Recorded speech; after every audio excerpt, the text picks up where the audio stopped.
we're going to talk about two great fighters, Floyd Mayweather and Pernell Whitaker, and what Mark Breland had to say about them. Pernell Whitaker was a defensive genius. His defense was always on display, more than his offense actually. You can see him here slipping and dipping, bobbing and weaving, and getting out of the way of certain shots. He more got out of the way of shots than he did block shots or roll shots with his shoulder.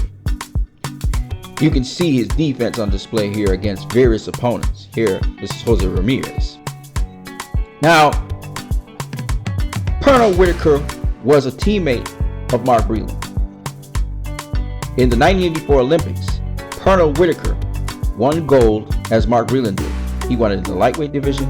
Mark Breland won it in the welterweight division. Now, Mark Breland believes that Pernell Whitaker would beat Floyd Mayweather. And understandably so. It was his teammate. He knows Pernell Whitaker, and he knew what Pernell Whitaker could do. I believe Floyd had a much more varied offense than Pernell Whitaker, and much more accurate offense than Pernell Whitaker.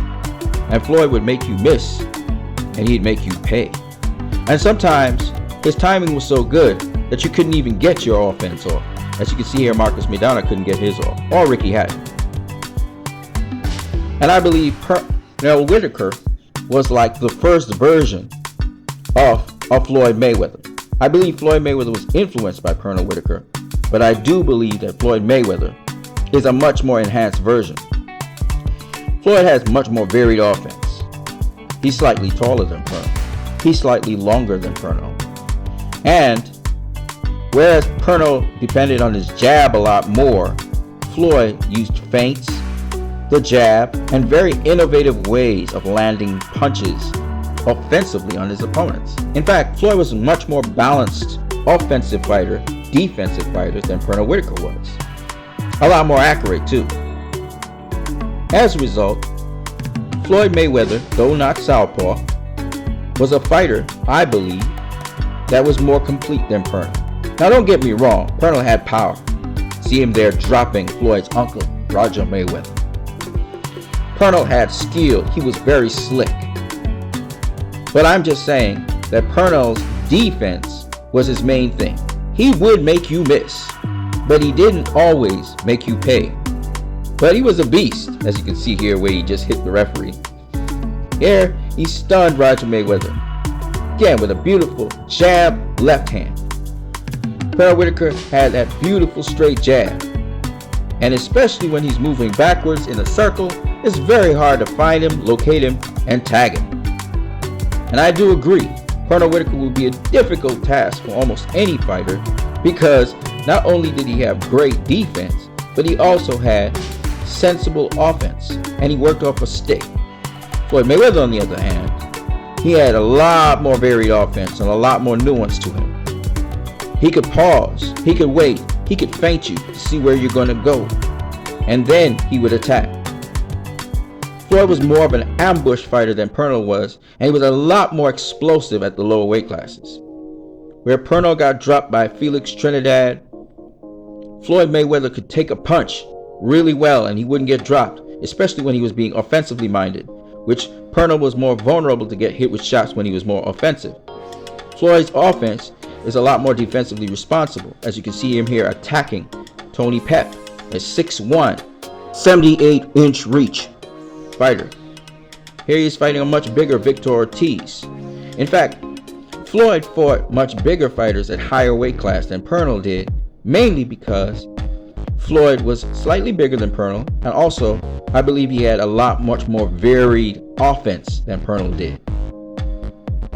This led to him doing much more different things than Pernell would have done. And again, like I said before, Floyd's a fighter more offensively minded who would make you miss and make you pay a lot more than Pernell would. So I believe these are some of the factors that people don't think about when they think of Floyd versus Pernell. Floyd's bigger than Pernell. He's a little taller, a little longer. He can fight on the outside, on the inside, at mid-range. And he's fought much bigger guys than Pernell has ever faced. In fact, I think that it would be an interesting fight in that, just like how Oscar De La Hoya versus Pernell Whitaker, though he outlanded Oscar landed at a higher connect percentage rate than Oscar did, Oscar was the busier fighter, much more active. Because Pernell, offensively, is not as active as many other offensive fighters, whereas Mayweather, because of his precise, accurate offense and counters, diffuses the offense of most fighters and slows them down, makes them hesitant to throw punches. Because Floyd is so pinpoint accurate with all his punches, he hardly misses a punch.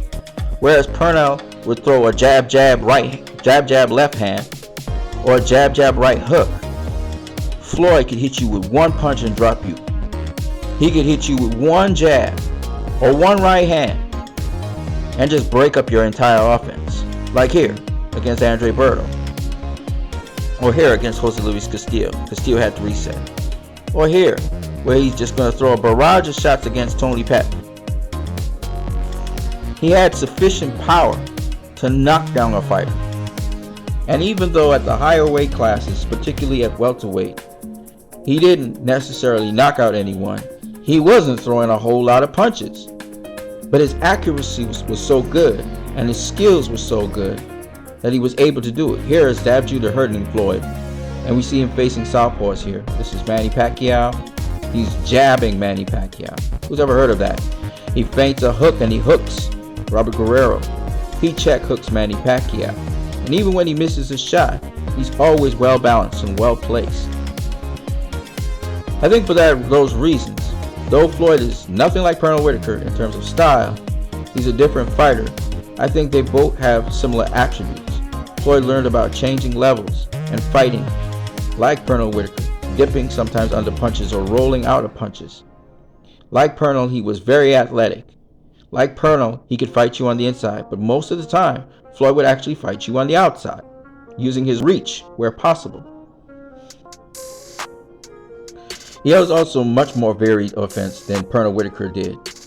I think for those reasons, I think Floyd would beat Pernell Whitaker, because Whitaker is not as offensively minded as Floyd is, and Floyd would bait you and set traps. And yes, I believe Whitaker would give Floyd a lot of problems initially, because Floyd would have to try and find him. And Whitaker going backwards in the circle is just not a way to go. He's almost untouchable. And it would be a very difficult, frustrating thing for Floyd initially. But the thing about Floyd is he makes adjustments. And I think his adjustments would allow him to beat the sensational Pernell Whitaker. So, ultimately, I disagree with Mark Breland. I think that Floyd is an enhanced version of Pernell. He's not Pernell. Pernell does what Pernell does. Floyd does not do what Pernell does, even though Floyd is capable of doing it in his own way and getting slipping punches and getting out of the way of punches and countering you. Pernell does things the Pernell way. But I will tell you this. I believe that Pernell will give Floyd extremely tough fight. As you can see here, there he uses the jab jab left hand. He also has a great left hook to the body. And he's a beautiful counterpuncher. Chavez catching him there with two shots right there. I do believe Pernell Whitaker, though, will be a tough test for Floyd. Because Pernell, like Floyd, feeds off of certain angles. A lot of people feel that Pernell would be able to catch Floyd coming in with a shot, and I agree, but Floyd would make an adjustment.